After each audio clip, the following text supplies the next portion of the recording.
They gonna doubt you if you let them. Like, who's to tell you that the Most High ain't gonna forgive you for what you done did? And that's another thing where we overstep the boundaries of doing His job. How can we do His job and we ain't done our job? It don't make no sense. So as I think as brothers and sisters, I ask and uncles, we should be more encouraging to each other, friendships, marriages as well. You know, you could tell somebody, "Oh, don't do this, don't do that." Oh, I'll leave them. But then again, you're in the same situation and you burning. If you know the weed, he gon' tear you apart. So be careful what you say, can mix light in the dark. A wise man slow to speak, but he stable at heart. A wise man slow to anger, refraining from dark. I don't want no Grammy, now I got kingdom at heart. I done lied so much times, I got holes in my heart. Yeah, I done cried so much times, I get headaches from coughs. And I done died so much times, I perish at the thought. Pride is a way of evil, don't settle for sin. So put your pride to the side, let it blow on the wind. So keep your eyes on the prize, you gon' sow it again. So keep your eyes on the side, you can surf through the sin. Everybody doubted you, they gon' cheer when you win. Everybody shot at you, they gon' cheer for the win. Everybody laughed at you, you was running from sin. Everybody doubted you, they ain't trusting a friend. Everybody young and double who changing their life. Everybody put in work, but who sacrifice. Everybody waking up, but who living their life. If you ain't rocking with the God, you ain't living it right. Oh, you ain't living it right. If you ain't rocking with your home, ain't living it right. If you ain't rocking with the God, ain't living it right. If you ain't rocking with God, ain't living it right. Oh, yeah.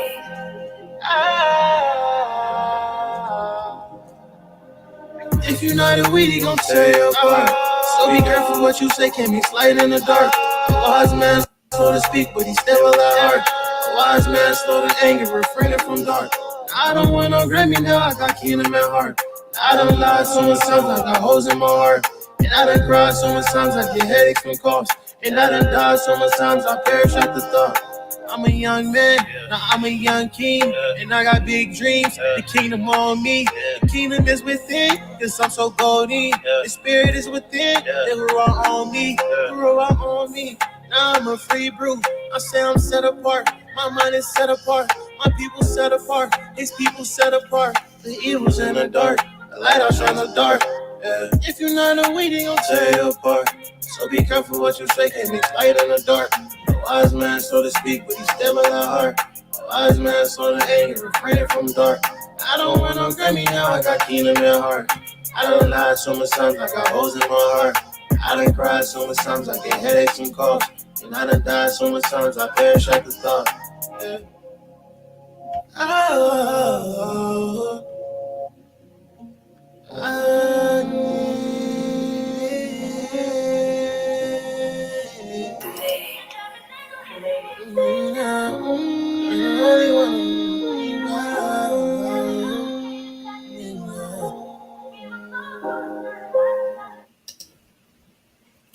All right, shalom, shalom, family, shalom, shalom. Welcome back to the channel. Welcome back to the channel. World Without End. And we have the brothers here with me. And I'm gonna go ahead and let them introduce themselves. Yes, sir. Shalom, shalom to the family. Shalom to everybody. I pray that everyone's having a blessed Shabbat. I just pray that this lesson that we bring out will be edifying. And I just pray that the Most High will continue to guide you in all truth, all righteousness. We continue to grow in this faith.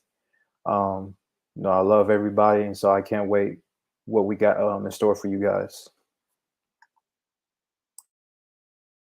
Yo, Salama. I don't know if y'all can hear me. If y'all can, I'm in the car, but We this can is hear you. Tochuku. Okay, this is Tochuku Nadi. Just saying, everybody have a blessed Samba. Hopefully this lesson to be edified. Hopefully I could chime in. If not, uh, we're gonna keep the live going because these brothers will be able to hold it down. But I'm here in attendance, trying to listen in. Right. So as the brother said, we're gonna bring out some good information today. If you all tuned in last Shabbat or last weekend, you basically saw the foundation of everything that we was going to be talking about on this channel, basically. And today specifically, we'll be dealing with the dispersal through Africa of Israelites, particular tribes beyond sub-Saharan Africa or beyond the rivers of Ethiopia in particular. And let me go ahead and share my screen real quick to show this verse. Zephaniah 3:10, of course. Zephaniah chapter 3, verses, let's start at 9. It says, "For then will I turn to the people a pure language, that they may all call upon the name of the Lord, to serve him with one consent. From beyond the rivers of Ethiopia, my suppliants, even the daughters of my dispersed, shall bring mine offering." So this is what we're focusing on today, those dispersed ones beyond the rivers of Ethiopia, family. All right. So Yes, sir. did you want to go ahead and start us out today, brother, or Yeah, how I did could y'all go want to ahead. do it? Yeah, I can start off first. Okay. So one of the tribes that we're going to be going over is the Igbos and Ibibios. Now, I myself descend from the Ibibio tribe, and it's a fact too as well that a lot of African Americans can trace their ancestry to Igbo land, specifically the Igbos. It's documented that a lot of Igbos that were taken from Igbo land were shipped to North America. So a lot of our brothers and sisters here have Igbo ancestry in it. So that's what I'm going to be bringing out. So I'm going to go ahead and share my screen and go over some information. It's not going to be too long, but I just really want and encourage people to really, look at these tribes that we bring out today. We're not going to go over to every tribe, just go over some of them. But a lot of these tribes, descend back to Jacob, and we come from these tribes as well. So I'm gonna share my screen and go ahead and bring this out real quick. And at a later date, more than likely, we'll go in depth more with these tribes, and even bring out part 2 for this specific topic as well. So Facts. Can y'all see that? yes, you all good. All right. So again, we went over the Ibibios and Igbos. Now we're going to talk about the migration. Now it is said by Igbo oral history that Eri, the son of Gad, migrated out of Egypt before the Exodus, taking with him his brothers Arodi and Areli. He left the area together with his brothers Areli and Arodi and settled in the west bank of the Niger River in the present-day Anambra State, where Eri had a son called Agueri, who became the father of most of the Igbo clans. Now, the first Hebrews to settle in Nigeria were the tribe of Gad. And, as we go on through this lesson, and just in the future, we will see that there were multiple Hebrew migrations. There were multiple waves that came and settled in Igbo land. Now, the first Hebrews to settle in Nigeria were of the tribe of Gad.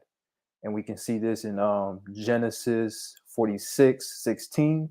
And the sons of Gad was Ziphion and Haggai and Shuni and Esbon and Eri and Arodi. All right. Now the Ibibios are relative tribes to the Igbos. The progenitor of the Ibibios is Arodi, brother of Eri, son of Gad. The Arachuku kingdom is the homeland of the Ibibios. Arodi is the founder of the Arachuku kingdom. The word Arachuku means people of God. Aro meaning people and Chuku meaning God. Now, in one of these books, this book is called The Quest of Finding the Lost Tribe of Gad. It states that Arodi is the father of the Arachuku kingdom and developed the industrious pursuits in the land, such as crafts and manufacturing. This tradition still carries on today through the Igbo people who live in Abamimwa. Arodi is also said to have developed the Nisibidi writing system made of glyphs, which aided in the developing trade among all the people of Nigeria and the surrounding areas. The descendants of Arodi are the people and tribes of the Ibibios, Danyang, Ogini, Efikpo, Uman, Yako, and Erochuku. Now we see here Umu Orochuku.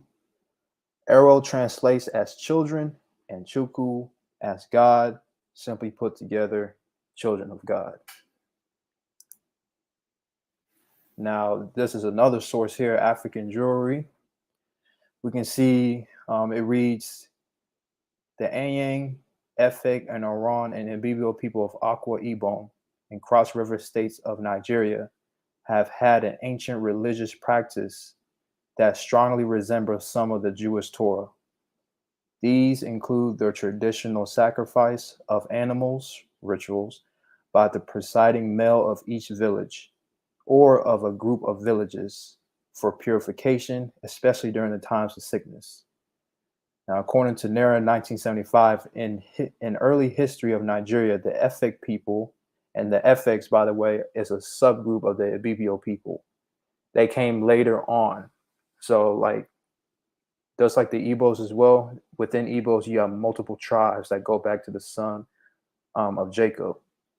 That's the same case with the Ibibios, but Igbos have more tribes. Ibibios is mostly of the tribe of Gad, but the Efik people is a later tribe that came later on and settled in the Ibibio land.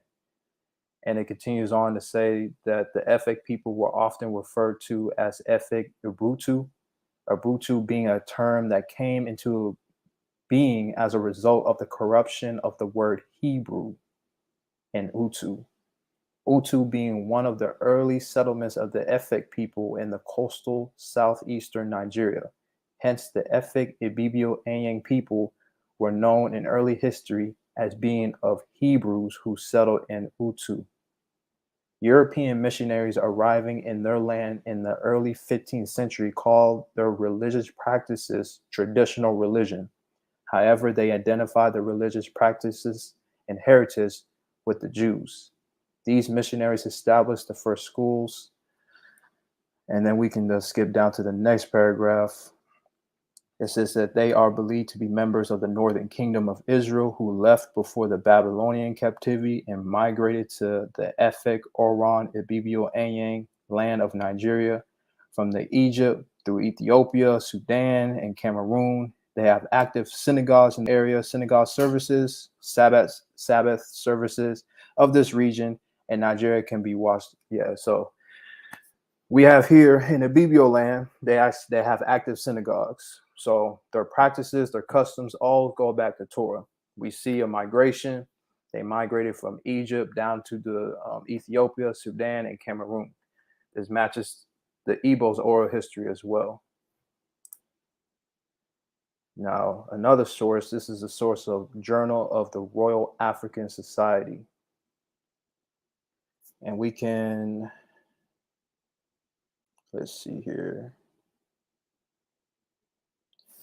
I guess I can just start at the highlighted part pretty much because that's the key point. So the Ibibios are the first of purely Negro stock and appear to be related to their Western neighbors, the Igbos, with whom they have many customs in common. And again, this is from the Journal of the Royal African Society. We can also see some more practices, sacrifices among the Ibibios is Torah related. This source right here is the West African countries and people. And it states that sacrifices are made to Teshuku, consisting of fowls, which are birds, sheep, goats, and bullocks. But human sacrifices as such are never made. This is, however, one propitiatory sacrifice, which is practiced to a considerable extent in the interior towns, and which is decidedly Judaistic in its origin. And so we can see here in Numbers 29:1-6. So these are Bible verses that clearly connects to the practices that the Ibibios are doing.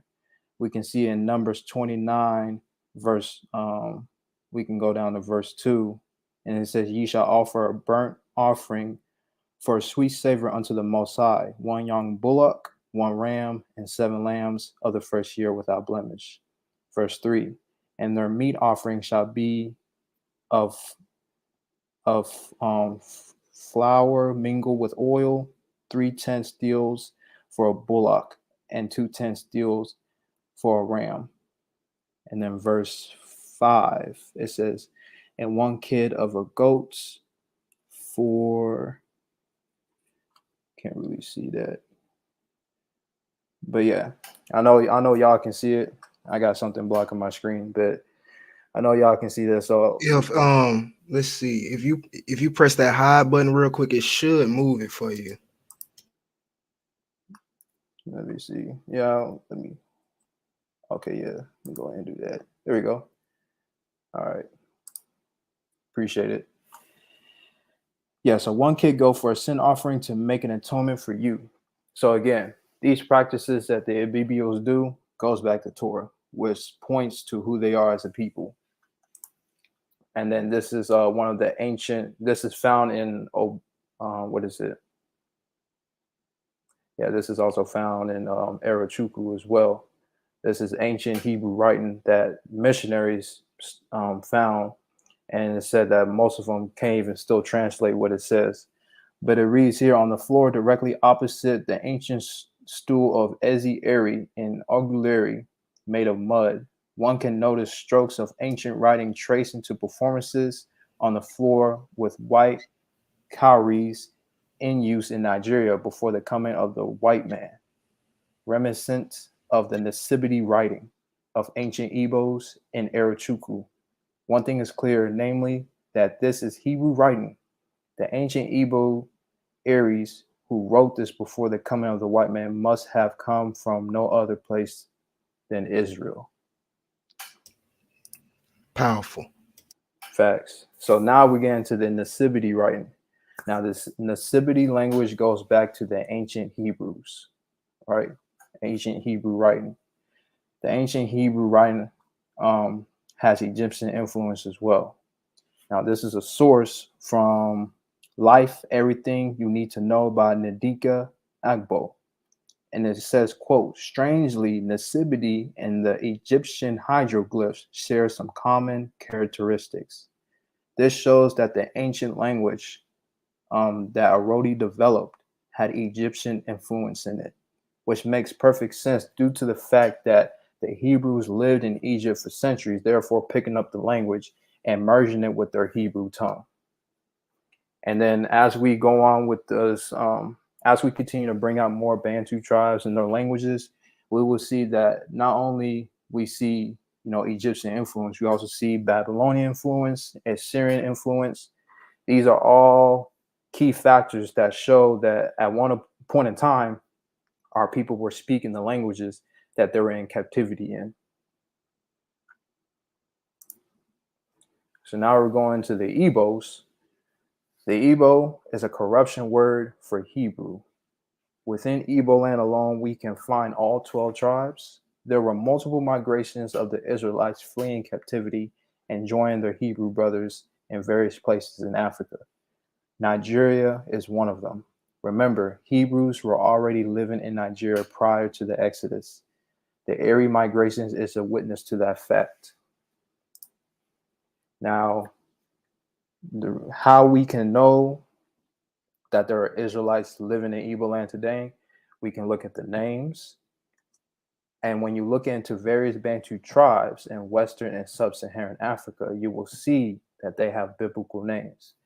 That's because when our ancestors settled in certain places, they named where they settled after themselves and or where they come from or who they come from. We will look at various names in Igbo land and see what sons of Jacob are there. One of them is the tribe of Zebulun in Nigeria. And this book is from the Igbos of Nigeria. It's a book you can order off Amazon. It's a good book that has pretty much that brings up a lot of information about the Igbos, the names, their traditions. Is really good.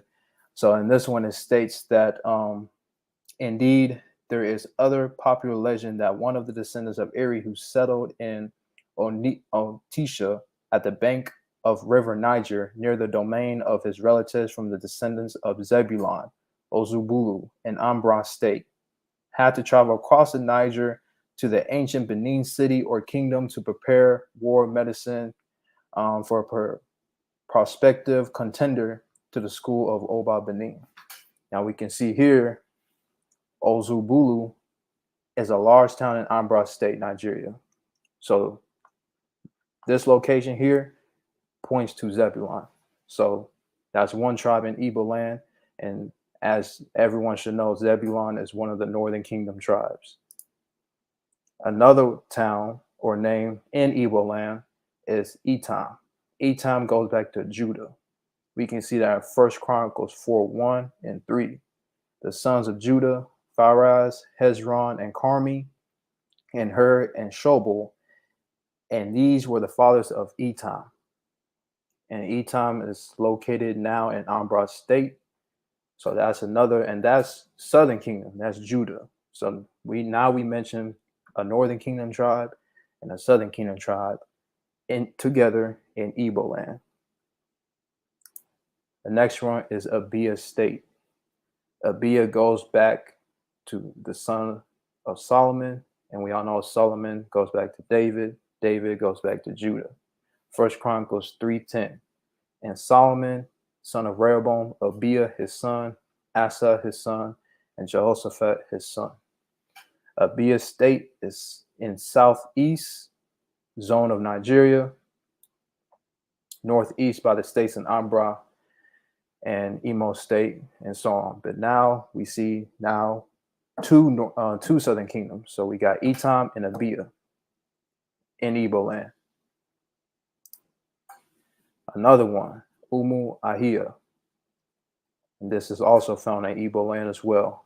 This is 1 Chronicles 8:1 and 7.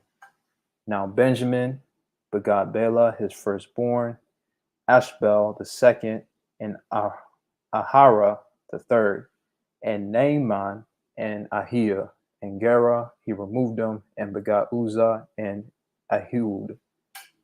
And this goes back to the tribe of Benjamin. So we got Judah through Etam. We got Abia, also Judah, son of Solomon. Abia goes back to Solomon. Solomon goes back to David. David goes back to Judah. Benjamin, the son of Benjamin, is Ahia. And that's also found in Igbo land. Another one, Ahiara. This is also found in Igbo land, and it is a descendant of Naphtali. Numbers 1:15. Of Naphtali, Ahira, the son of Anan. Numbers 2:29. Then the tribe of Naphtali, and the captain of the children of Naphtali shall be Ahira, the son of Anan. So now we got two northern kingdoms and three southern kingdoms. So now we're seeing that as our brothers and sisters fled captivity, they fled into various places they knew where their brothers and sisters were. Because remember, Eri and his brothers were the first Hebrews to settle in Nigeria, and that was before the Exodus. And then those were of the stock of Gad. So Gad was the first, the descendants of Gad were the first people in Nigeria. Later on, as our people were going into captivity and migrating, fleeing persecution, we see that these tribes that descend from the sons of Jacob were fleeing, settling in Igbo land. And this is just Nigeria alone. There's other accounts in Ghana, other accounts in the Congo, sub-Saharan Africa, but right now we're just specifically focusing on Igbo land. Another one, descendant of Levi, Ozara, 1 Chronicles 6:1-9. The sons of Levi, Goshen, Kohath, and Merari, and Ahimaaz begot Azariah, and Azariah begot Jonan. This is also found in Igbo land. And then the last one, Umueri, we all know this one, Umueri. And just a side note, in Igbo, the word Umu means children of or people of. So whenever you see Umu in front of a name or Umu in front of something, they're simply saying we are the people of. So like when we go back to Umu Ahia, they're pretty much saying we are the people of Ahia, which goes back to Benjamin and so on. And so, yeah, Genesis 46:16. And the sons of Gad was Ziphion and Haggai and Shuni and Esbon, Eri and Arodi and Areli. Now, later on, we are going to be doing more tribes in Igbo land, but I just wanted to show that there are both Northern Kingdom and Southern Kingdom both in Igbo land together. We can find this out just by looking at the names as well. And then we got an Igbo man himself who can attest that all 12 tribes are there. So I'm going to play this quick video. It's about like a minute long. Ezra of Agleri that has maintained a dynasty. He is the 34th king in Obugad. But apart from that they have maintained this kingship and dynasty, other Israelites are equally in Igbo land. We have Zebulun, we have Ephraim, we have Menashe, we have Reuben, we have Danite Israelites. The question of Igbo being Israelites are not in doubt. There are evidences that Igbos are Israelites. The journey of Igbo started when the Assyrians actually attacked and exiled the 10 tribes of Israel, the Northern Kingdom, in 722 BC. From that period, all the 10 tribes were scattered. The bulk, according to Mazutra, were taken to Africa. Were taken to Africa. Were taken to Africa. So in Igbo land, you will see most of these lost 10 tribes. Yep. So there it is. Now, just to finish it off, we're going to go to the customs and traditions in Igbo land. Oh, my bad. We're going to go to the customs and traditions in Igbo land. And this also proves who we are as a people. Because again, like I mentioned in the beginning, a lot of slaves that were taken to North America came from Igbo land. So there's a reason why they erased your name, your history, they erased your customs, who you are as a people. Your name tells you where you come from and who you are.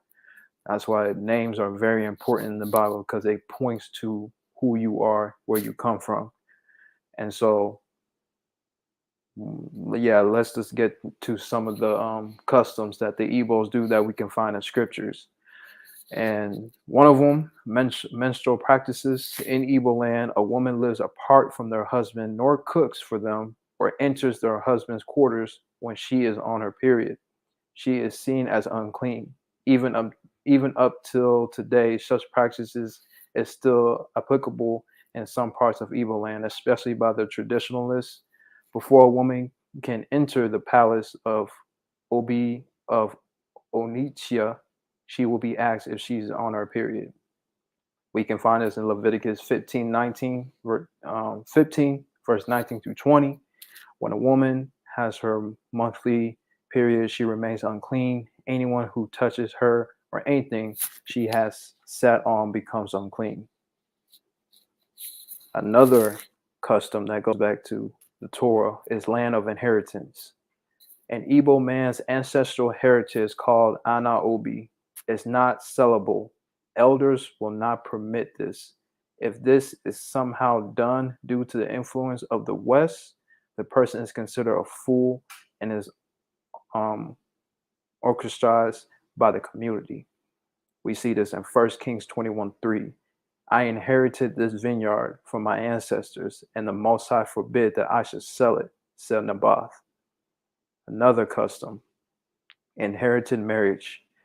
Igbos have practiced the taking a late brother's wife into marriage after she had been widowed until the white man came.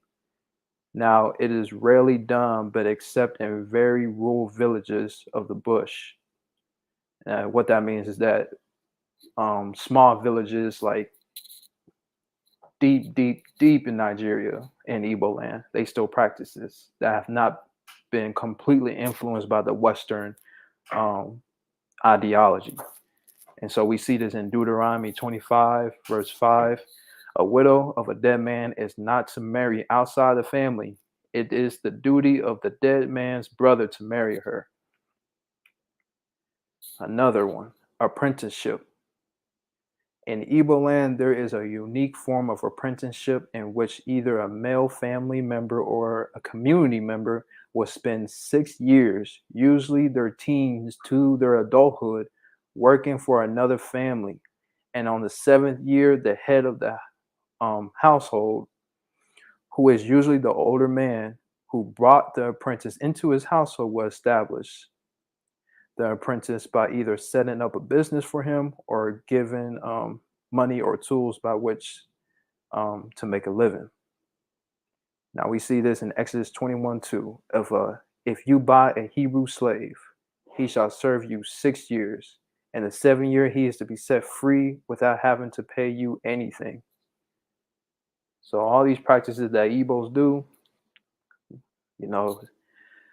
our people need to understand that the Torah itself was oral instructions that was given by the Most High to Moses, and Moses spoke to the children of Israel all these laws and commandments, and they spoke it to their children and their children's children. So the Torah itself was oral history that was passed down. That's something that you cannot destroy. You can tamper with books, you can tamper with, anything that is written, man can tamper it, but you cannot tamper with oral history. That's stuck with us, and it's passed down through generation to generation. And we see that our people back home are still keeping the customs that are found in the Bible before the Bible was even written in paper form. So one of them, another practice that the Igbos do is harvest festival. In Igbo land, the yam is very important to the Igbo as it is their stable crop.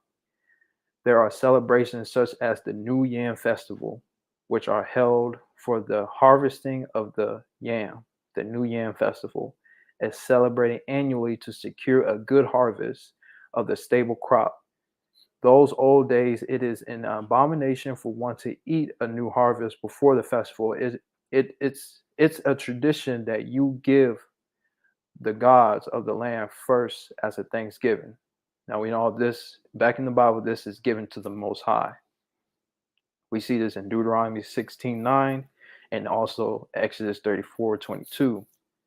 And in Deuteronomy 16, it says, count 7 weeks from the time that you begin to harvest the crops and celebrate the harvest festival to honor the Most High your power by bringing him a free will offering in proportion to the blessing he has given you. Celebrate in the Most High's presence together with your children, servants, foreigners. Be sure that you obey my command, says the Most High. Exodus 34:22, and thou shalt observe the feast of weeks of the first fruits of wheat harvest, and the feast of ingathering at year's end. This is done, and also the believers, the Ewe people. I know they have a similar festival in Ghana too, though. It's called the Homo World Festival.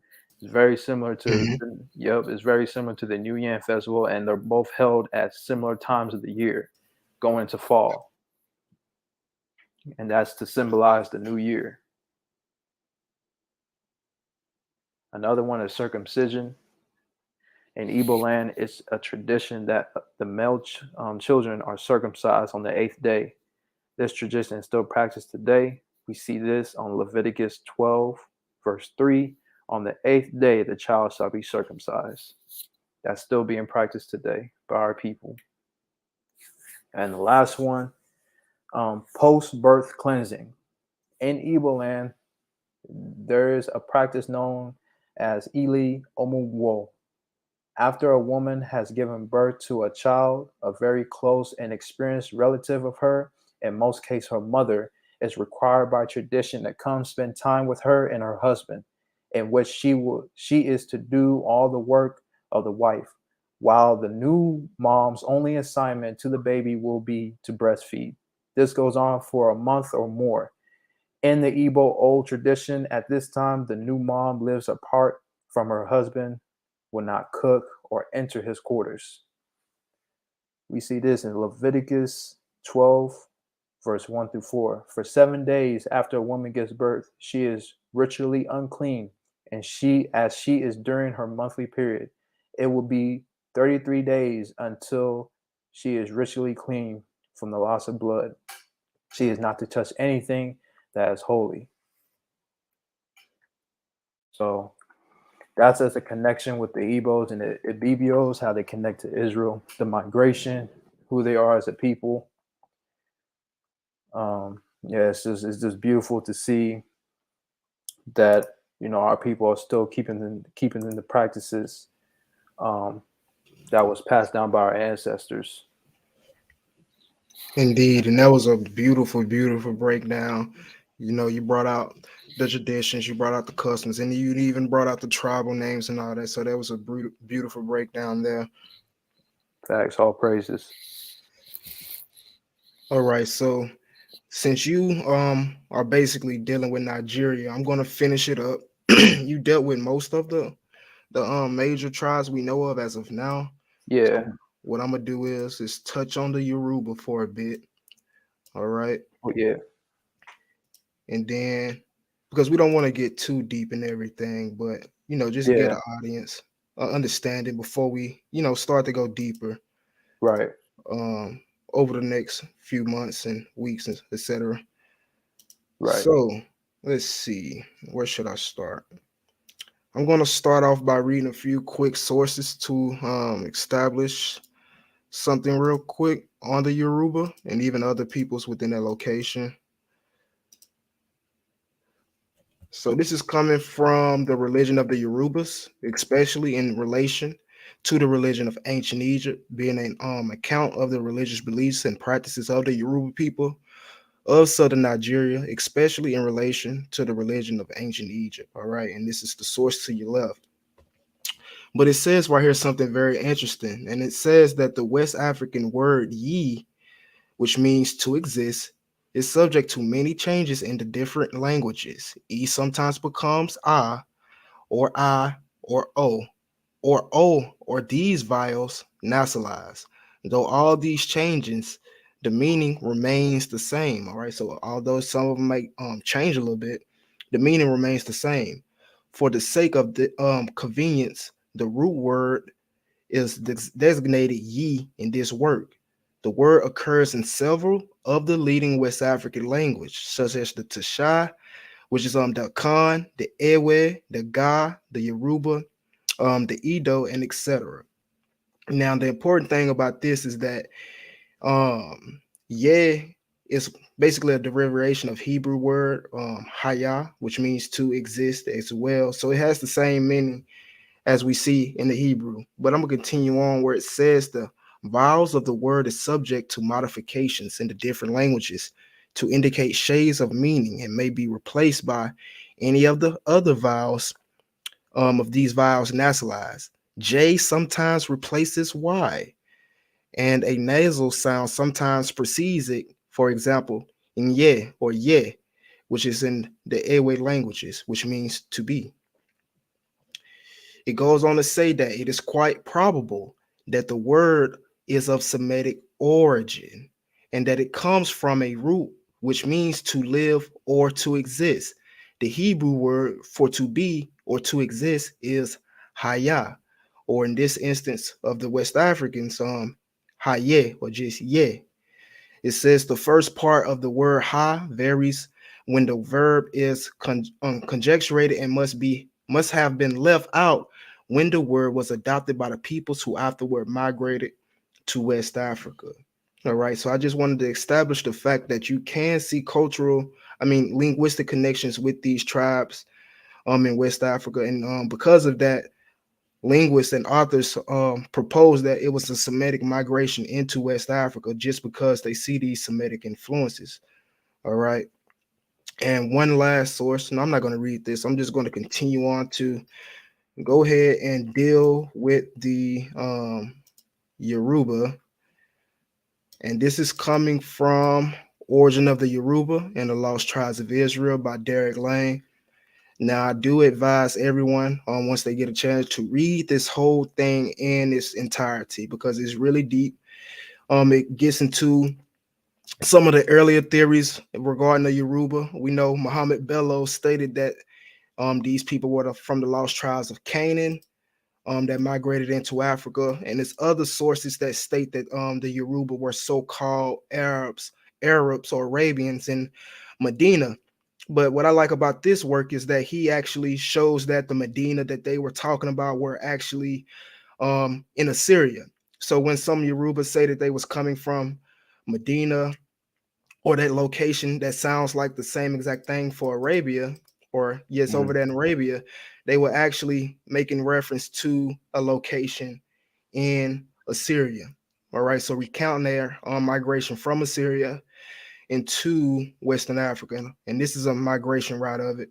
Again, I'm not going to read this whole thing because it's long, but I'm going to read the important parts from out of this specifically. All right, so down here, we're going to read from the Yoruba as the lost tribes of Israel. And it says, contrary to other African peoples, such as the neighboring Igbo in southwestern Nigeria, the Yoruba never claimed an Israelite identity. All right. Although several authors pointed out the existence of Israelite customs amongst the Yoruba, they saw them as a side effect of Israelite influences and not as the result of a direct cultural transfer through migration from the northern kingdom of Israel. And this is the problem that a lot of authors and scholars have when it comes to looking at West African traditions. They usually just look at these traditions that we see amongst the Igbos or we see amongst the Airways, etc., and they just announce it as influence. You know, they pick this up from Jews, opposed to these people being Jews themselves or Israelites themselves and migrating into Africa. Mm-hmm.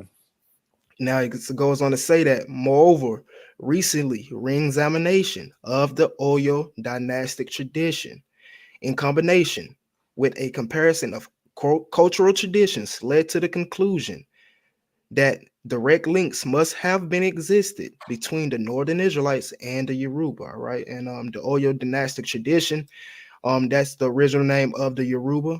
And they were known as the Oyo people. And when it's talking about the Oyo dynastic traditions, it's talking about the Yoruba oral traditions. All right. So it says, however, owing to the incomplete study of the Oyo tradition, this conclusion did not indicate the precise nature of the historical connection between ancient Israel and the Oyo Yoruba, avoiding the unmentionable notion of a mass migration from the Near East. It suggests instead that the remains of the Israelite traditions and cultural traits were the result of sporadic influences from Syria, Palestine via Egypt, or long-lasting trade relations between Phoenician, North Africa, and Sub-Saharan West Africa. So that's what a lot of people suggest, that it's just cultural influences from people coming into Syria and them having trade relationships with North African Phoenicians and things of that sort, rather than it being a mass migration from the Near East. Right. Now, it goes on to say right here that the notion of the 10 lost tribes of Israel, on the other hand, is a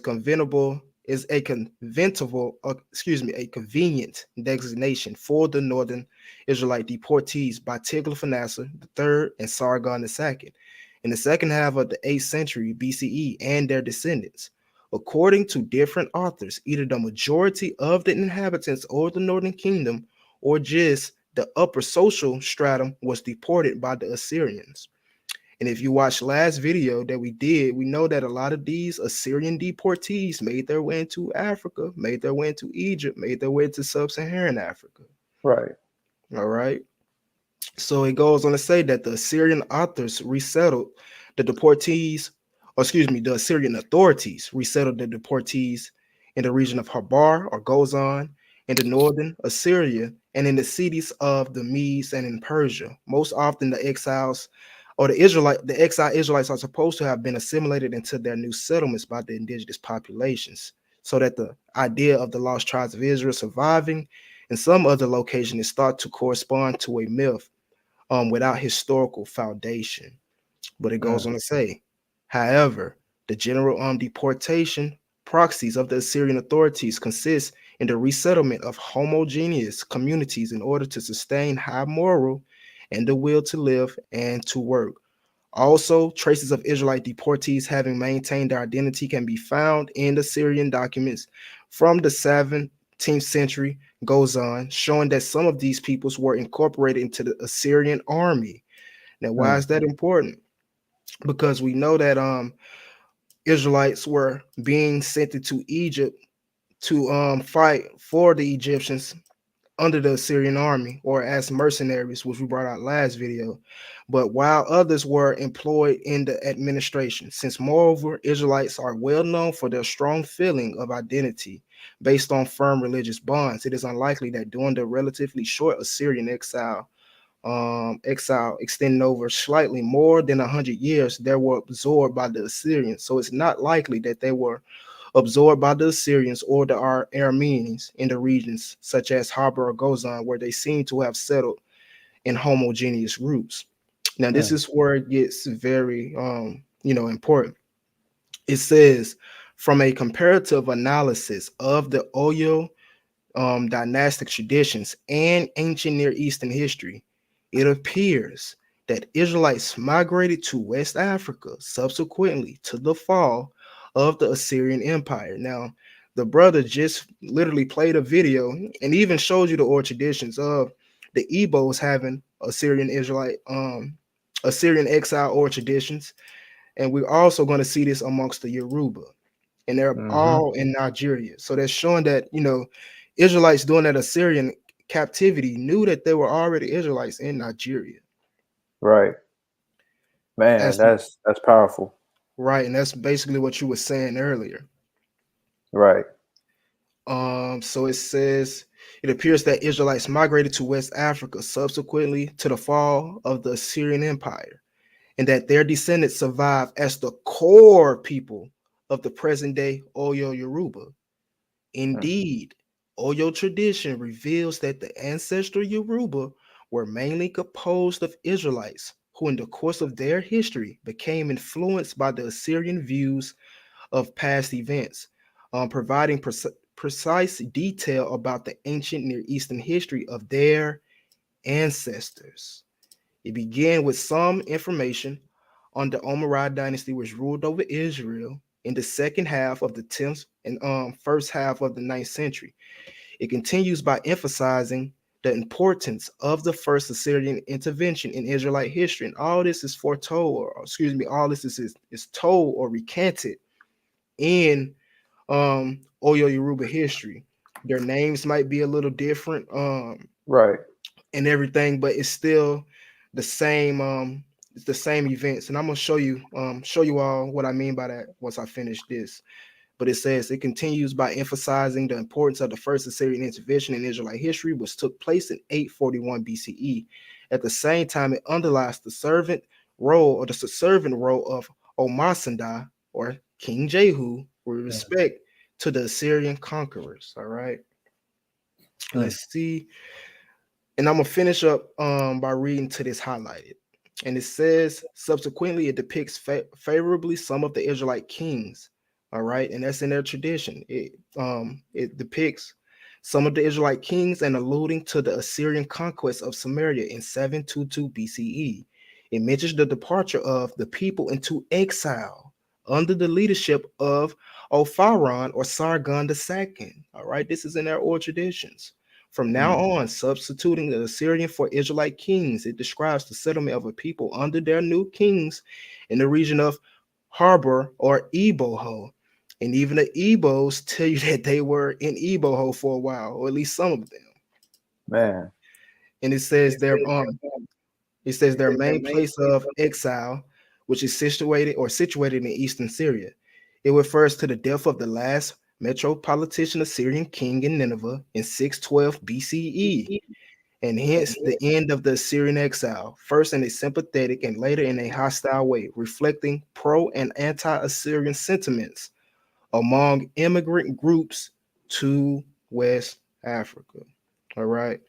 So Man, if you was to look at the Oyo Yoruba traditions and oral traditions, it'll tell you that, or it'll show you a migration of these peoples from their homeland in the Near East into sub-Saharan Africa. And here's a list of those kings and everything that they have within their oral traditions from the Israelite perspective and even from the Assyrian perspective. Let's see. For example, we have Oranian, which is what the Yoruba call Jacob or Israel. Ijaka is what the Yoruba call Isaac. Omo Sanda is what they refer to as King Jehu. Alug Bogi is what they refer to as Jerubim the first. Jerubim the second. All right. And this is the same source that makes mention to the Yoruba name possibly coming from Jerubim. Let's see if I can find that real quick. If not, I will move on. Yes, here it goes right here. So it says, let's see if I can start down here from the bottom. Let's just start from the top. So it says, some Yoruba accounts of creation, the name Yoruba itself is, however, more likely to have been derived from the name Jerubim, designating the founder of the northern kingdom of Israel. So that's very powerful. And again, these people or traditions tells of a migration from the Assyrian exile. All right. So man, let me stop sharing my screen real quick while I pull up the next source. but and I just want to I'm gonna share my screen because I'm gonna pull out something real quick. It's not even gonna take long. So while you're pulling up that source, I want to pull out another Bantu tribe, the Bassa people, right? And this is something that I stumbled across today, actually. Because our people, this is when we actually look at oral history that's being told by our people back home, it really brings a whole new light to what we're reading in the scriptures. A lot of people don't even know that not all of Israel left with Moses during the Exodus. We see that in the account with the migration of Erie. They left before everything started to happen in Egypt. So they left before. We see here in the Bassa tribe, their oral traditions, they didn't even follow Moses, but they left after the Exodus. So they were still in Egypt when the Israelites left. And we can read here. This is a source by Serge Itili. You guys can look this up. Pretty much says that we'll go read here. In February of 2014, Menachem Kucha, an emissary of Rabbi of Shlomo Riskin, chief rabbi of Ephrat, Israel, joined me in Cameroon to examine the claim by some local tribes of their Jewish background. Another thing I want to point out, these fake Jews, they know where the lost tribes of Israel are. That's why they're always studying them. They're always trying to find where they are. They're studying them. They know where they went after the Assyrian captivity, the Babylonian captivity in 70 AD when the Romans destroyed Jerusalem. They knew where our people went. That's facts. So that's why they keep trying to stick their nose into what we're doing to try to validate that we're Israel, but our customs, our language, our traditions alone proves 100% who we are as a people. And so it goes on to say that I'm just going to read this. Where's the key point right here? All right, here it is right here. The name Bassa in Bantu language means conquerors. According to Frederick, Bassa tribesmen are taught that they are Jews. As in many parts of the world, tribal leaders are the keepers of all traditions and history, which they impart through the oral traditions. Frederick is one of his tribe leaders. Oh, sorry. History. According to Frederick, the Bassa immigrated to Africa from Egypt thousands of years ago with Malik, their chief, and one of the great grandsons of Judah, son of Jacob. The Bassa oral tradition describes Malik as a military chief in the Egyptian army. This right here shows, like you brought out, our people who were in the Assyrian captivity, they were in the armies. Whatever, when our people were in captive and in a nation, were always like deep into their system. Like we see here today, we got our people here in America that are in the American army. We got people in Europe, they're in the European army. No different than what it was back then. Malik, who was a great grandson of Judah, was part of the Egyptian army, right? So it says Malik, as a military chief in the Egyptian army who chose to stay behind to protect his privilege rather than follow the uncertain journey espoused by Moses. So Malik right here, he didn't want to lose all what he gained being in Egypt. He had himself good, and he did not trust Moses. He was like, I'm not about to follow this man. Right. I don't know where he's going to lead us to. I'm fine where he was comfortable in captivity. He was comfortable. He was comfortable in the position he was in.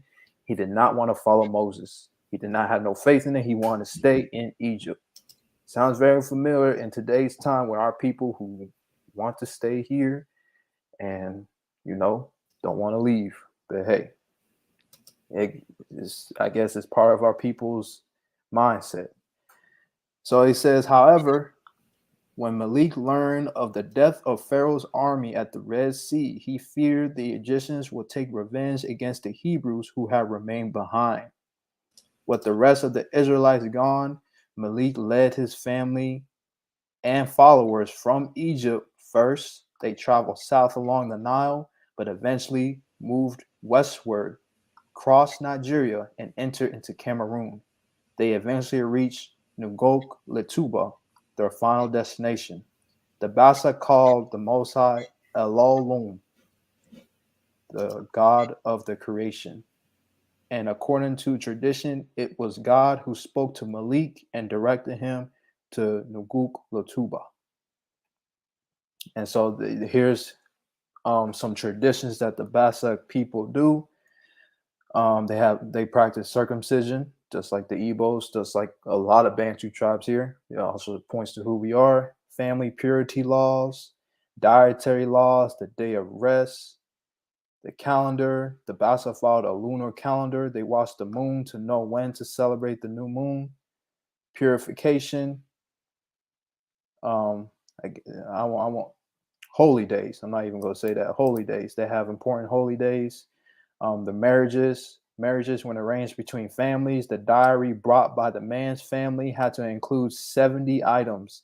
A man who could not afford a dowry would work for the wife's family for an agreed period of time, which he received his wife. We see that in the account of Jacob when he was working for 7 years for Rachel, but he got Leah instead. So he worked 7 more years to gain Rachel. These are all customs that our people did back then, still doing today. The Igbos have a similar marriage process where the man goes to the wife's family, the wife's family has to pretty much write down a list of things, a diary which the man has to get, and all this is done. Both families come together. These are all Hebraic customs that our people back home do.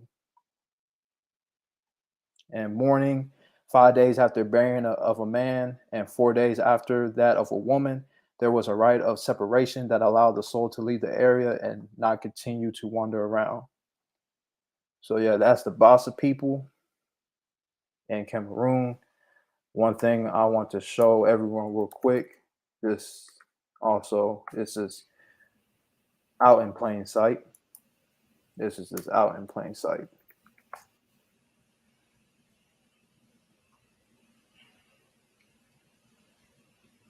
The capital of Cameroon is Yaoundé. Yaoundé, Judah.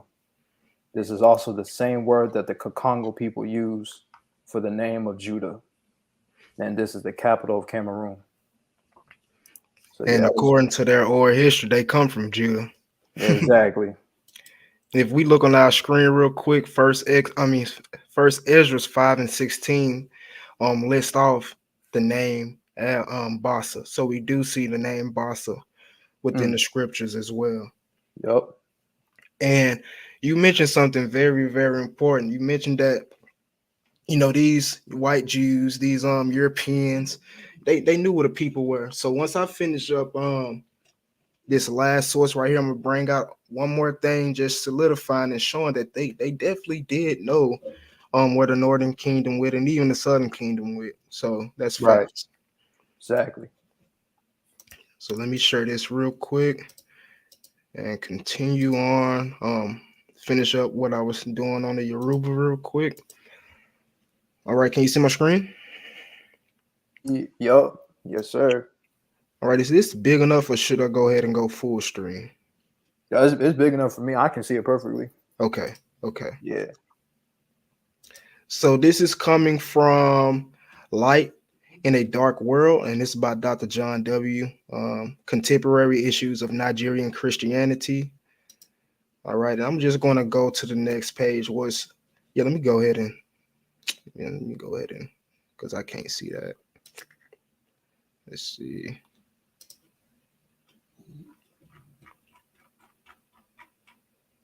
Give me 1 second, family. All right. So we're gonna start off at the very top where it mentioned off polygamy. Just get into some traditions and customs of the Yoruba, and one of them is polygamy. This is a common practice between the Yorubas and the ancient Near East. And that's what A&E is. They're similar. There exist similar conditions of grounds by which husbands or men marry many wives, both in the ancient Near East and in Yoruba culture. Some of these include fame. It is here believed that the number of wives you are able to marry determines the level of your prominence and significance. Also, childness. One would marry another woman if the first is unable to procreate. All right, labor. Mm-hmm. Many of those who marry many wives do so as to have the children work their farmland.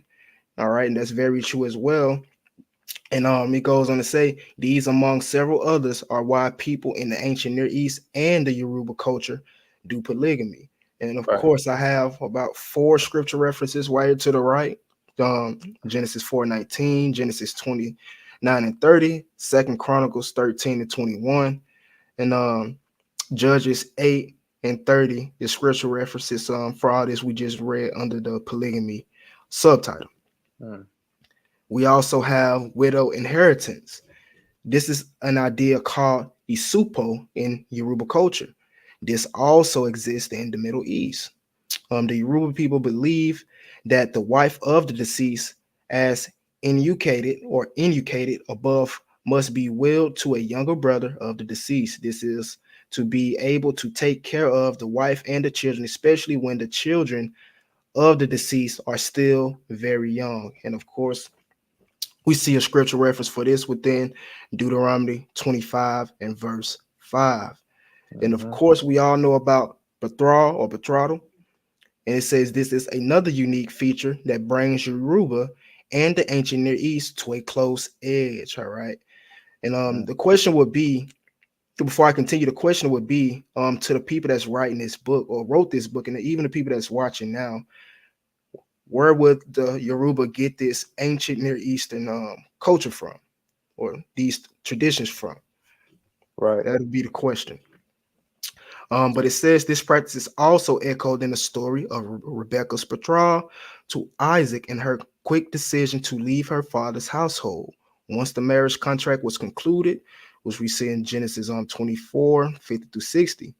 All right, the Yoruba culture has this concept as well. Mm-hmm. Several rich men in the Yoruba setting often betroth their children to their fellow men as wives, even without the consent of the would-be couple.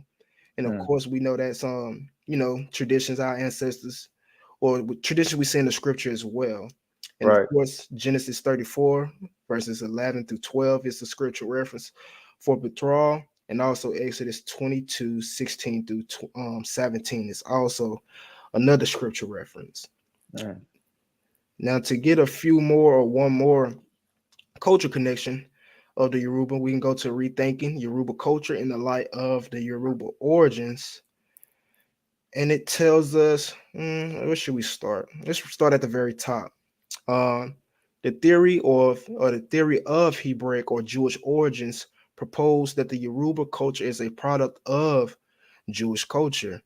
Samuel Ajayi Crowther, the first African bishop, is one of the earliest writers to propose that the similarities between the Yoruba and Israelite cultures are indications that Yoruba culture originated in Israel. And we believe that to be true. The Yorubas and the Jews share these cultural aspects among others. Circumcision, the division of tribes into separate families. All right, we see two things already. A very frequent, or excuse me, and very frequent to the number of 12. The rigid interdiction of marriage between families too nearly related. All right, we know that's forbidden as well. Bloody sacrifices with the sprinkling of blood upon the altars and doorposts, and specific times for mourning for the dead, during which they shave their heads and wear spores or tattered clothes. And we know that is ashes and sackcloths. Demonical possessions or obia or ob, purifications and other usages probably of Jewish Jewish origins. So we see circumcision, we see division into 12 tribes. We see um, interdiction of marrying between families that are too closely related. We see blood sacrifices, of course, the sprinkling of blood upon altars and doorposts, specific times for mourning the dead.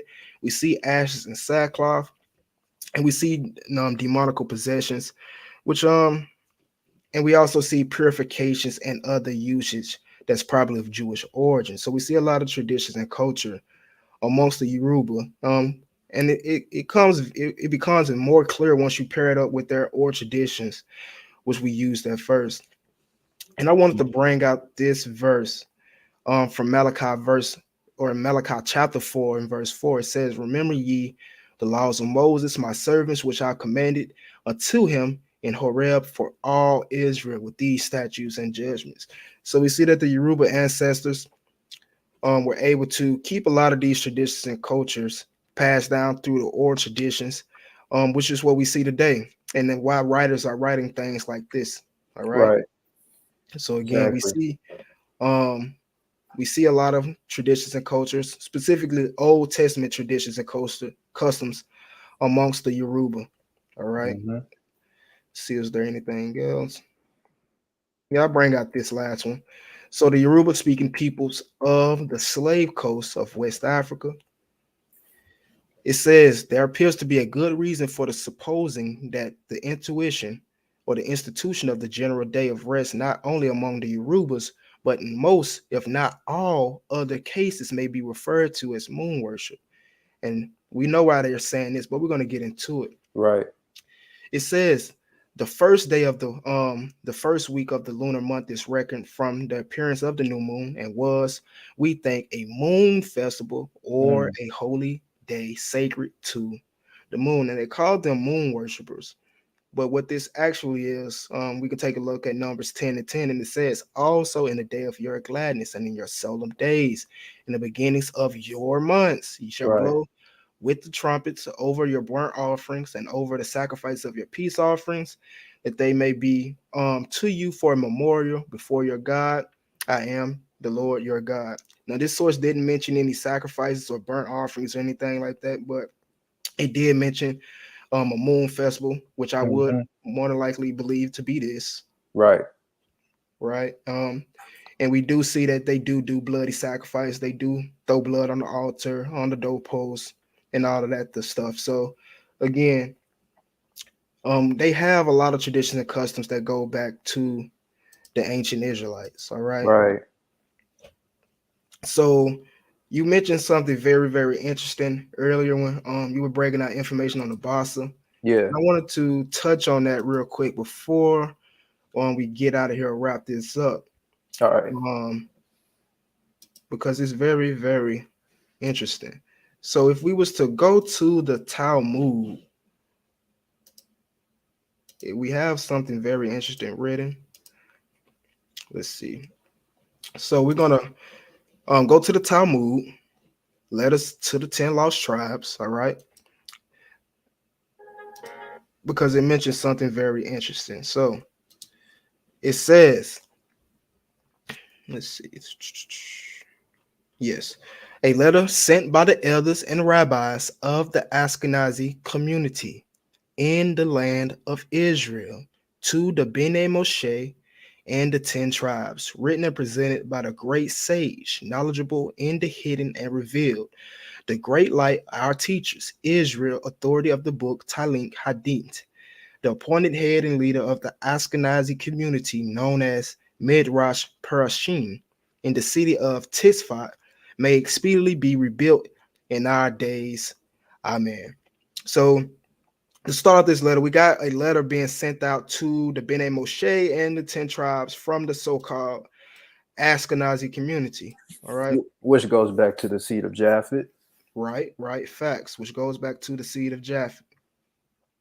Now it says, with the help of Hashem, Rosh Kodesh or Hadesh, yeah, I'm just skip down because that's a lot. But I'm skip to verse 3 where it says, thus send the dwellers of the land of Israel who abide by the Torah of Moses, which is a gift and an inheritance portion to our brothers, the children of Israel, the son of Isaac, the son of Abraham, who revealed the belief in Hashem. They are our holy and pure brothers, the righteous upon whom the world rests, the Bene Moshe, servant of Hashem, who dwell across the river Shavatyon or Sambatyon, which is also known as Sambatyon, and who pledge allegiance to the king of Israel. Now, I'm of the opinion that the Sambatyon is beyond the rivers of Ethiopia, but that's for another topic. And it says, who pledged allegiance to the king of Israel, who sits upon a mighty throne and who rules over the 10 tribes. This is the key. Whose settlements is in the land beyond the rivers of Nubia or Cush, who camped according to their banners, the tribe of Dan, the tribe of Naphtali, the tribe of Gad, the tribe of Asher, the tribe of Issachar, who understands the movement of the celestial bodies, constantly involved in Torah study, and the tribe of Zebulun, and kept at Mount Farim, and across them the tribe of Reuben, of the tribe of Ephraim, and Manasseh, and the tribe of Simeon. May Hashem be with them and their king, and to our honored brothers, the children of Israel. All right. Now, what we just read here is a letter being sent out by the Ashkenazi community, and what they literally just mentioned is that all these tribes were beyond the rivers of Ethiopia or Nubia. All right.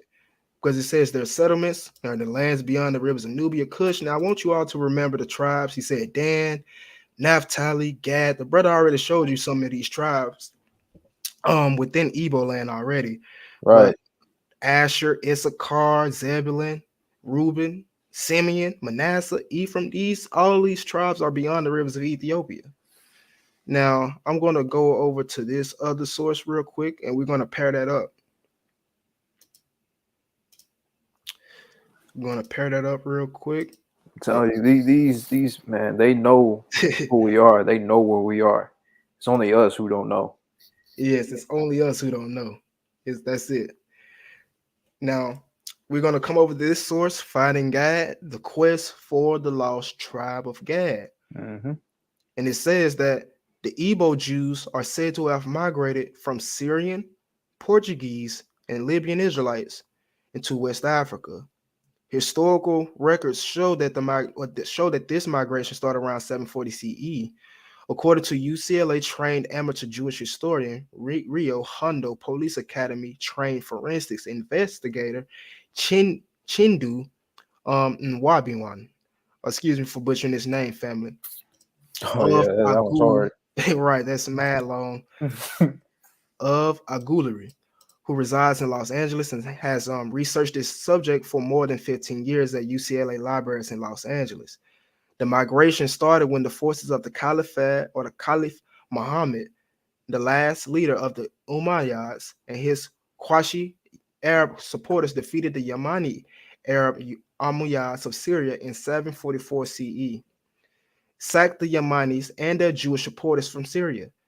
The Syrian Jewish migrants, Dan, Mm, Naphtali, Gad, Asher, resettled in mm, Nigeria, where they became known as the Sambatyon Jews.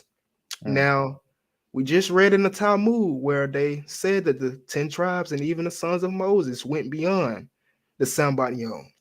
Right, Now we have a source here letting us know that the Igbos are literally referred to as the Sambatyon Jews. right, man. So we know for sure that the Ashkenazim were writing, at least to the Igbos. You know what I'm saying? Yeah. It finishes up by saying in 1484 and 1667, Judeans and Zebulons from Portugal and Libya respectively joined Sambat Jews of Nigeria. All right. Thus, Nigerian Jews originate from the following 6 Israelite tribes: Judah, Dan, Naphtali, Gad, Asher, and Zebulun. And Mm, I'm pretty sure the brothers know that we've been able to find more than that, but right. it's good that they mentioned these. All right. So I just wanted to show that, to show proof that they definitely do, or do know where we are, and they do know about us, and they even read about us in the Talmud. Right. And they're telling on themselves, well, saying all this. They're really telling on themselves because, like we mentioned, like I brought out before, a lot of our people here in North America came from Igbo land, and Mm-hmm. what we just read, we can find multiple tribes of Northern Kingdom and Southern Kingdom within Igbo land as well. So the Most High, I feel like he's setting the stage up for the true awakening. Mm-hmm. Once not only the Igbos but the Igalas, we even get into that, but that's another Bantu tribe in Nigeria. The Mm. Igalas, the Tiv people, the Yoruba people, like you brought out, bro. Um, and then we go up to Ghana, the Ashan, the Akan, the Ewe people, the Ga people. We go to Benin and Togo, the Dahomey people. Once all these tribes start to come to the realization of who they are and who we are as a people, it's good. It's going to cause a great distress in the fake Jewish world. And I feel like the Most High, because this was written years ago, and we're just now finding this out. So the Most High knows what he's doing. He's setting the stage up for the great awakening. That's facts. And I want to bring out one last thing for the audience, just touching on more information, because you just touched on the Igbo and the Ibibios, and you just brought out the fact that they know who they are. So I'm just gonna um dig into that real quick Yeah, with this last source. Let's see. Now, can you see my screen? yeah, So this is coming from, let's see if I can go to the front page. This is coming from Igbo History, Hebrew Exiles of Erie Kingdom. All right, and we're going to read something very, very interesting, just showing that they do know who these peoples are. And it's even titled Israelis Confirm Oral Tradition on Igbo Migration. mm-hmm.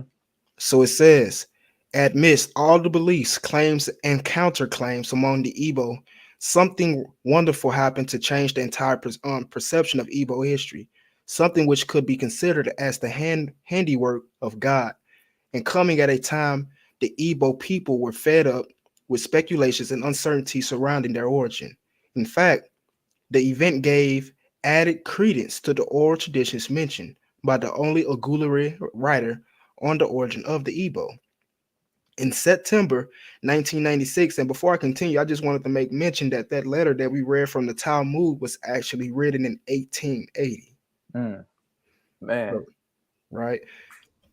So in September 1996, 5 Israeli Jews who were on a research mission came to a Gulari in search of Eri, who they claim belonged to the lost tribe of Israel. To substantiate their claim, they quoted Genesis 46 and 16 and Numbers 26 and 16 of the Bible, where it Man. stated that Eri was the son of Gad, who was one of the sons of Jacob. Wow. You feel me? So they came, they came there with their scriptures out. You Right. know, it says it Man. would be excuse me, it would be recalled that the sons of Jacob made up 12 tribes of Israel. They gave account on their visit to Ebo, Ukwu, Oreri, and Uguwu, who were strongly identified as the descendants of Eri. In a reception held at Agulare, the Israeli Jews told Agulare people that they were on a mission to trace their relationship with Eri, whom they were told is the founder of the Igbo race. They told the delighted Agulari people that some archaeologists who guided their tour of the country wanted them to end their search of the Igbo Ukwu, where the museum gave them some information about Erie, but they insisted that they must not. Excuse me, but they insisted that they must be shown the settlement of Erie. After much pressure, they were brought to Agulari to see the things for themselves. After the grand reception, Agulari assisted some people who took the visitors to Eri Aka, where Eri and his followers settled and lived until their death. Agulari people explained that Eri Aka was the settlement camp near Odan Duli stream between Evit and Ibo Izuni villages of Agulari. They saw that Eri Aka is still retained the vestiges of the early settlements of Eri. I'm trying to get this picture to load, if it's going to load, unless it's on the next page. Yes, it's on the next page. But this is very important where it says right here, they saw that Eri Aka still retained the vestiges of the early settlements of Eri. So it's literally, it more than likely was literally in the same form as it was after Eri and his people got done building it from about Right. 2,000 years ago. Wow. Now, Man. this is something very important too. It says they saw the overgrown Ogalisi tree marking the burial site of Erie and Neri. And this is a picture of it right here to your left. A burial site, supposed burial site of Erie. Let's see, we about to wrap it up with this right here. It says these researchers were also taken around the 3 villages of Agulari, namely Evit, Ibo, Izuni, and Ugwu Adengbe, where they took video shots of the ancient shrines. Where they took video shots of the ancient shrines and and the sacred temple of the Eri kingdom, including Obu Gad, the home of Gad, named after Gad, the father of Eri. They requested the chief Juju priest, some elders, women, and children present on the occasion to perform some traditional ceremonies, which were Man. acknowledged to be identical with those of the Hebrew people. All right. The ceremonies included excuse me. The ceremonies included religious child circumcision, the custom of conferring their women for a specific period after childbirth, and naming of children after specific events and experiences. They filmed these events for study at home. That was my main point in reading all this, Right. because they filmed these events for studies at home. I'm telling you, they studying our people. That's the main point, bro. They are studying us. That's the main point. That's beautiful. That's real beautiful. Man, that was a good one. That was a real good one. Indeed. So, family, if anyone has any questions or comments on anything, please feel free to drop them in the chat. We thank you all for tuning in. The Facts. brother Tuchukwu was having technical difficulties, so he would definitely be back on part 2. We're gonna go deeper into more tribes, of course. Right. Did you want to say anything, brother? I just want to say I just want to thank those that tuned in, and I also want to thank those that's going to watch this in the future. I just pray that this video will be very edifying. Again, the reason why we bring this out is because our people here in the West are unaware of our kins back home and the tribes that they come from. So in order for us to truly be one as a nation, to truly grow as a nation, we need to be aware of our people back home. In order to understand what we're reading in the Bible, we need to look back home and look at these tribes that are still keeping these ancient oral traditions that was passed down by the Most High to Moses, to the children of Israel, that they're still keeping today. So, yeah, I just pray that everyone that tunes in, that tuned in today and is going to tune in the future, we're very edified. Again, we're going to be going more into depth about various tribes like the Zulu, the Kikuyu people. We'll go tap into tribes in Ghana as well. So we're just going to be covering all the continent of Africa. And again, a lot of our people that were taken during the Atlantic slave trade come from these tribes, comes these various tribes. There was a reason why the Europeans erased their names, their culture, their traditions, trying to force down their Eurocentric point of view, their Western mindset upon the slaves here to completely separate them from their families back home. Because they know that once we are one together, we are a mighty nation, especially when we are in one accord with our Creator. So in order to keep us divided, they want to keep us ignorant. They want to keep us dumb from the fact that we descended from these tribes that we brought out today and the tribes that we're going to be bringing out in the future. That's facts. Yeah, that's pretty much all I have to say about that. Man, that's facts. That's facts. Again, we thank you all for tuning in. And I will say, if you just now tuning in, please start it over. You know what I'm saying? Watch from the beginning. The brother brought out some really, really good information on the Ebos and the EBBOs, and he even brought out the cultural connections. He brought it out from the names, he brought it out from the scripture, and also from the historical point of view. So again, we thank you all for tuning in. Please like, share, leave your comments, and just continue to stick with us as we build. Like the brother said, slowly but surely, we're going to continue to bring out information on your Bantus, your other West African tribes, and those dispersed beyond the rivers of Ethiopia, like our elder Zephaniah stated. All right. Facts. Hallelujah to that. Facts. Hallelujah. So with that, family, I see no questions. I see no comments.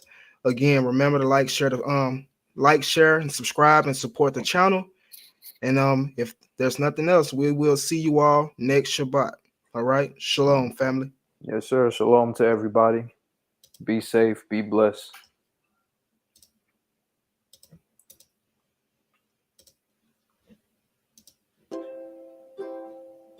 Quiet. It's time for church. They gonna doubt you if you let them. Like, who's to tell you that the Most High ain't gonna forgive you for what you done did?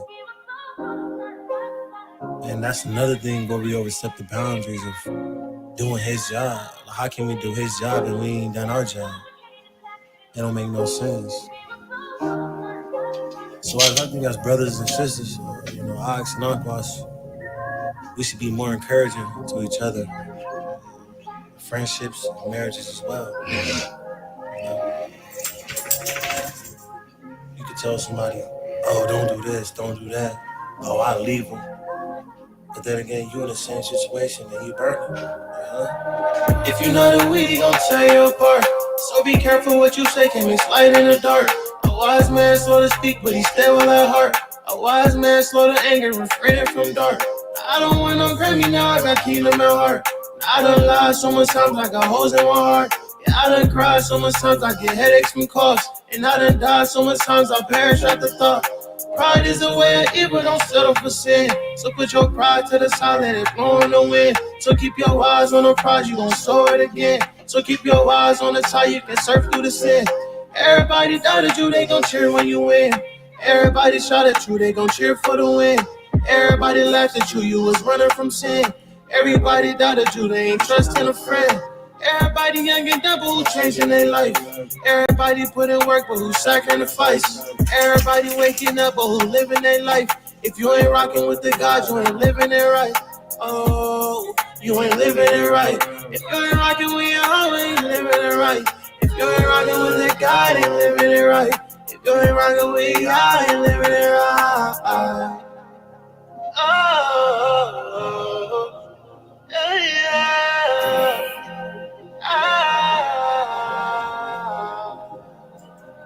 If you not a weed, he gon' tear you apart. So be careful what you say, can't be slight in the dark. A wise man slow to speak, but he still a lot hard. A wise man slow to anger, refraining from dark. I don't want no Grammy, now I got kingdom at heart. I don't lie so much times, I got holes in my heart. And I done cried so much times, I get headaches from coughs. And I done died so much times, I perish at the thought.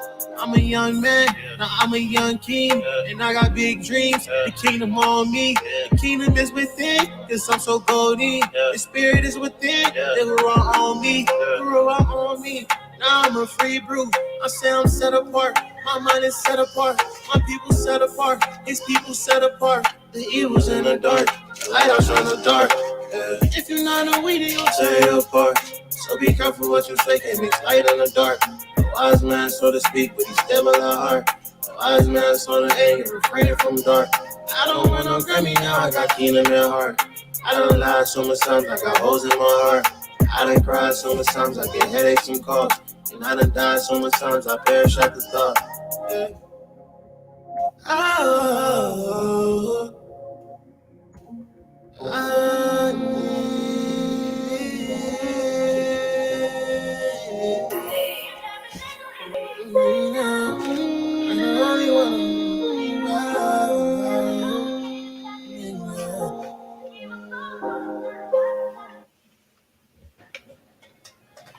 Will that be debit or credit?